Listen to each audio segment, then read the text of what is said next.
Welcome to the Courage to Be podcast with Tanya Vasallo. Before we get into this episode, I want to share with you that I'm on a mission to close the gender gap in the podcasting world so that more and more women's voices are heard. If you feel that this is something you value too, then please rate, review, and share the podcast. And in exchange, and as my way to say thank you to you, I want to give you free access to my signature course called Manifesting Abundance, which typically sells for $997. All you have to do to gain access is leave me a review on Apple Podcasts, take a snapshot of it, and send it to help.thecouragetobe@gmail.com, and we'll get you set up with access to the course. Welcome back to the Courage to Be, where we have powerful conversations to transform your life and your business. And we're back with the amazing Nancy Juetten. How are you, Nancy? I'm great. Thank you. It's good to be here. Today, in this episode, we are going a little bit deeper. We talked about all kinds of things from, work and loving your business, loving your life, as well as ChatGPT. We had all these other conversations. So if you didn't listen to the other episode, feel free to go listen to it. You're going to love all the golden nuggets that Nancy shared with us.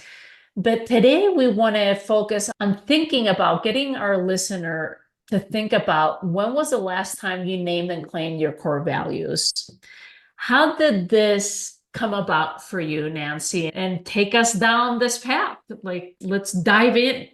Well, I think a lot of us, we work hard to provide for our families, to meet our obligations, to do whatever it is that we do. And sometimes work can take a disproportionate share out of our life. And I think that was definitely happening for me.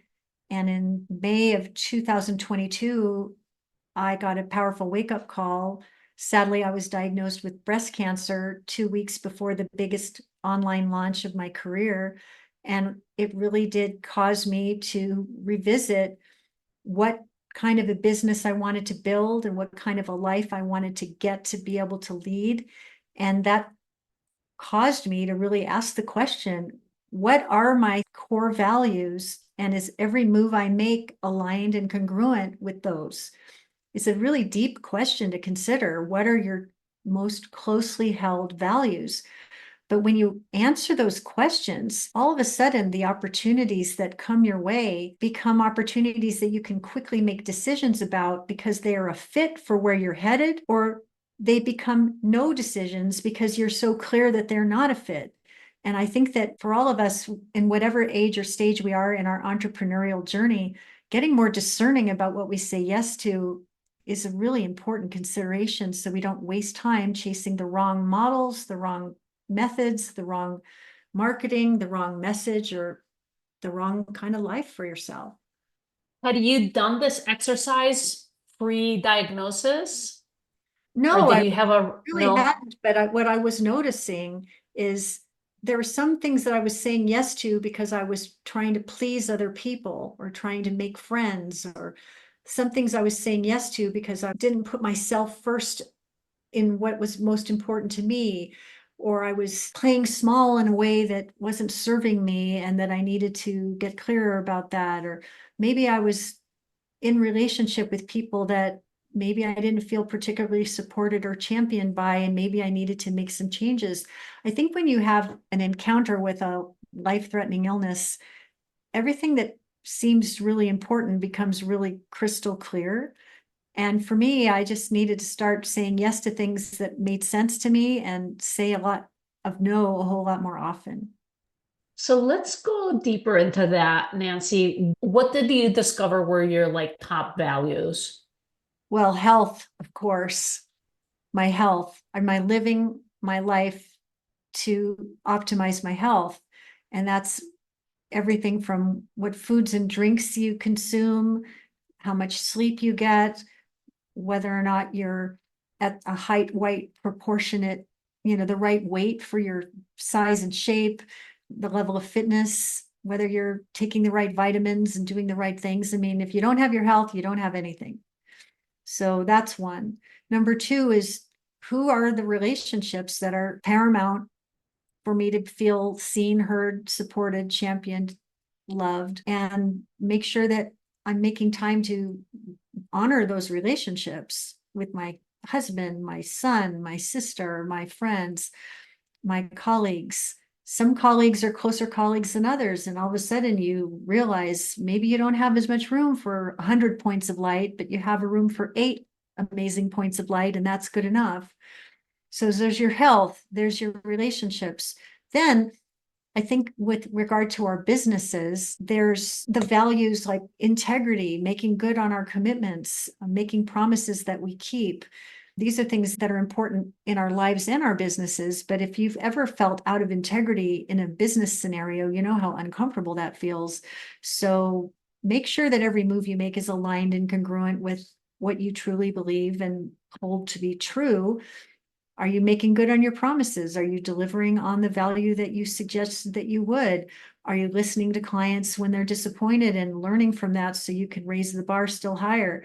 These kinds of things. Are you pursuing a business model that allows you to be in your zone of genius 85% or greater of the time? This takes me to what I call the cake versus cringe list. There are some things that we do that are just like cake. You love doing it. You can't wait to do more of it. You're brilliant at it. And it feels like fun when you're doing it. But there are things that sometimes consume our time and our energy. And I call those things the cringe list. And you have to ask yourself, is doing more of that in my best interest for the growth that I have planned for my business and for myself personally? And I think that in the online world, there's an awful lot of noise that we get about having to post on social media all the time and having to do webinars all the time and having to do A, B, or C all the time. No, I don't think you have to do things all the time. I think you have to be specific and terrific and deliberate about the right things to do at the right time so you can allow yourself some space and grace to just be from time to time. Those are some of the things that I've considered. And I think that setting higher standards and boundaries around what you do and how you do it and who you do it with, I think that's really important too. Sometimes when we do joint ventures or collaborations, you'll see that the usual suspects have rounded up to support A, B, C, D, or E initiative. Maybe what we need to be asking is, do we need to round up the usual suspects, or do we need to aim even higher to collaborate with even cooler kids where we can accomplish more in less time because we've had the courage to ask someone perhaps beyond our comfort zone for the opportunity to collaborate in service to your success?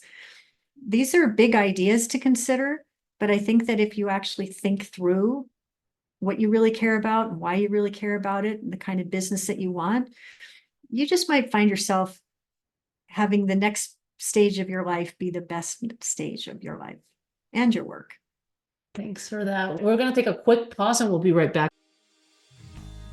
Hi there, I have something really cool for you. I want to give you free access to my signature course called Manifesting Abundance, which typically sells for $997. You can check out all the details in the show notes.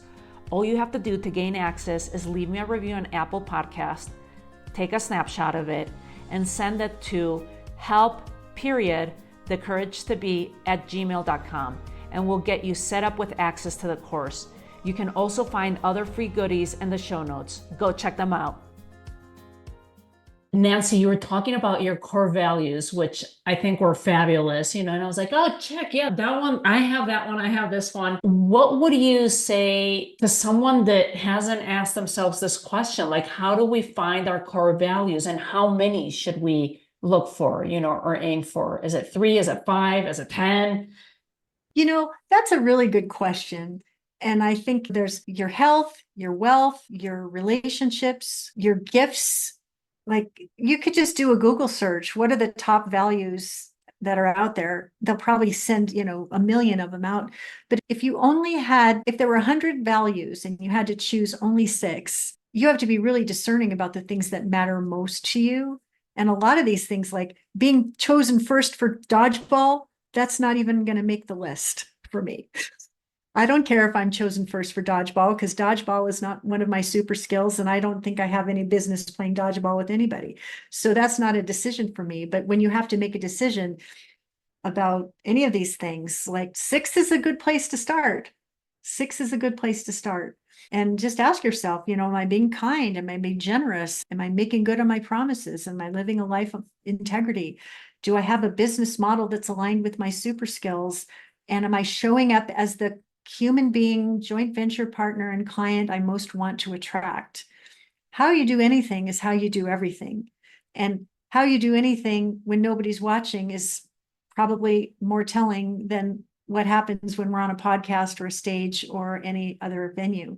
So make a decision about the kind of human being you want to be, and make sure everything that you do is a demonstration of what you truly care about. I think that having come through a life-threatening illness, I thought to myself, gosh, if I'm hit by a bus tomorrow and it's good night, Irene, for me, what are people going to say about me when I'm gone? I know that sounds really morbid. For me, it's really rewarding to know that people are saying about me the things that I want to be known for, to be a woman of integrity, to be a woman who gives back to causes that matter to her, to be a loyal friend, to be a doting wife and mother, to be a smart, well-respected business person.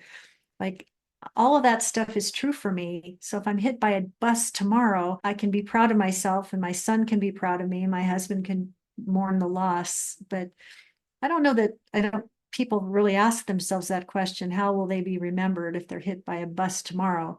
It's a good question to consider, because there's a really good book that I love, and it's called Find the Good: Confessions of a Small Town Obituary Writer. And she writes that the cool thing about writing obituaries is that you still have time before the deadline to get it right. Have you ever written your own obituary? No, but the things that I've said here are the things that I decided were what I really cared about. And I just had this very powerful experience with my Love Your Business, Love Your Life inner circle just last week. I've curated this most amazing group of online entrepreneurs. We all serve a similar audience, but in a complementary way. So alliances instantly form. We end up doing business with each other, and we also end up telling the truth among and between each other about what's working and what's not working. It's just a very powerful thing that we've created. And one of my clients said, "You're so generous to us. We want to do something for you. And so the next time we meet, we want to go in a round robin style, and we want to share why we joined, why we stay, and the tangible and intangible benefits that we get for being part of it." And so just last week, this happened, and I asked a few questions, and these people answered them. And I felt so filled up hearing how this amazing cohort of amazing people was giving back to me with this beautiful words that was letting me know that my legacy is alive every day that I get the chance to work with and support and champion these people. But if you've never asked your own clients or your own inner circle, why they joined, why they stayed, and their intangible and tangible benefits, it's a really good idea to find out what people are saying. Because if they're saying wonderful things, you must be doing something right.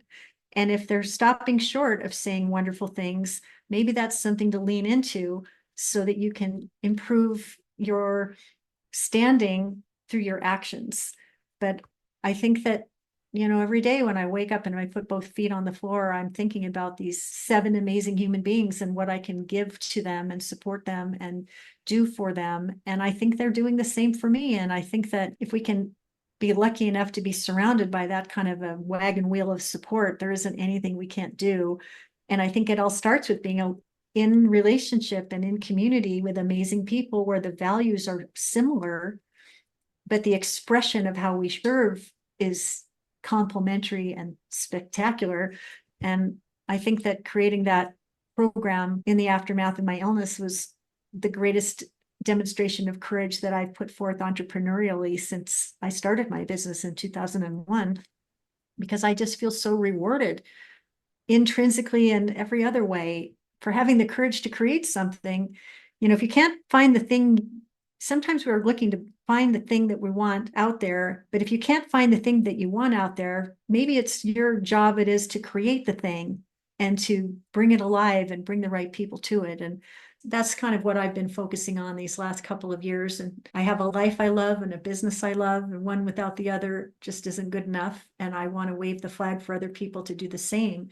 So get clear about those values. And I do have a special report that you can download to not only articulate your values, but see if yours and mine are a match. So Can we find out?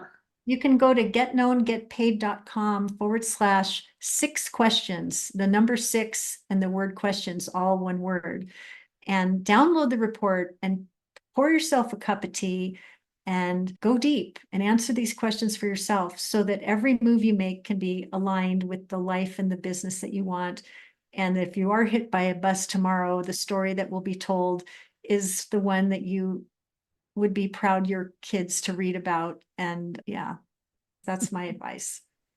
Before we wrap up, I have 2 questions. The first one is, do you feel like the values from your clients and your inner circle are similar to yours? Have they overlapped? I think that values, yes, they absolutely do. And that's a great blessing. I'll just say a little story here. I've been married to my husband for 37 years. I've been with him my entire adult life, like 42 years of my adult life. I've been with this same man. And I remember when we were having a baby and, getting pregnant and having a baby, that's a lot of kind of anxious, happy, joyous time. But the lady that was teaching the Lamaze class was saying, it's really important when you're married to somebody that you agree on the big things, because if you don't agree on the big things, the little things will kill you. And she told the story about how the husband left this yogurt container on the counter with a spoon in the sink. And the woman just wanted to throw the spoon at his head, because why couldn't he just put the thing in the dishwasher and not have her have to worry about it? And we still laugh about it today, because if you're married to someone that you agree on the most important things, you don't mind putting the spoon away in the dishwasher. But if you don't agree on the big things, the little things will drive you bananas. And so, yeah, I'm really glad that I'm around amazing entrepreneurs who have similar values, who want to have success on their own terms, not necessarily defined by zeros and commas, but by the definition of every day I wake up and I love my business and my life, because one without the other isn't good enough. And that's what we've created. And, if it's a fit, commit. If it's not a fit, don't commit. Yeah. And my last question was along the lines of, you shared it. Have you sat down with your husband to ask him about his own values? Oh, yes, absolutely. And have they overlapped? Like, what were his top 5? I'm sure I've done this exercise years ago when I first started getting trained as a coach, and we did do the core values and we would pick 5 of them. And this has been a great interview because it just refreshed it. I think that there's times that even if you've done this, it's like, come back to it. So with your husband. Yeah, so ages and stages. So we both come from very modest economic circumstances. And over the years, we've actually done very well for ourselves. And so, there may be times in your life, for example, where you're aspiring to live in a certain kind of house in a certain kind of neighborhood, or whatever, the kids need to be in a really good school district, and you'll do whatever it takes to make that kind of stuff happen. And my husband's a financial advisor and has always been very fiscally responsible. And, me being married to him for as long as I have, I've got some of those same qualities. But it's interesting to be at this age and stage, because we are not so much defined by the neighborhood, the square footage, the zip code, but are we happy? And are we in an environment where we can thrive? And so it may not be that we have to live in a house that's of certain square footage.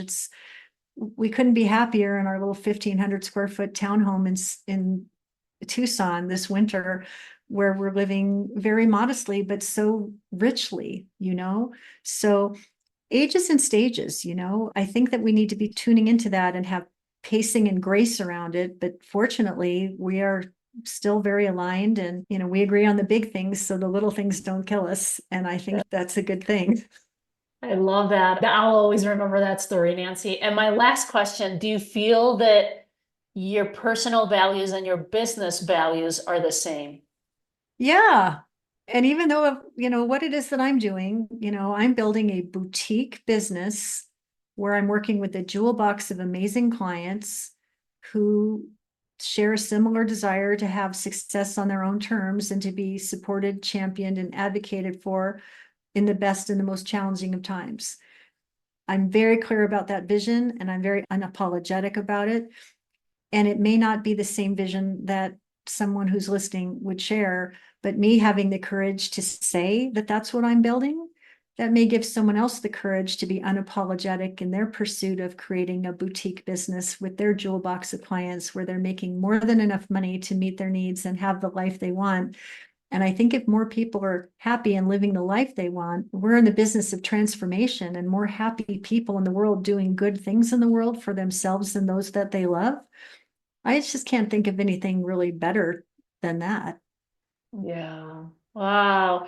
One more time before we part, where can people find you so that they can analyze their core values? It's getknowngetpaid.com/6. 6 questions. Mm-hmm. Okay. Just wanted to make sure. Thank you so much, Nancy, for being so amazing. It truly was a pleasure spending time with you. Well, thank you for having me. I really enjoyed every minute, and so nice to meet you. Thank you. Hi there. I have something really cool for you. I want to give you free access to my signature course called Manifesting Abundance, which typically sells for $997.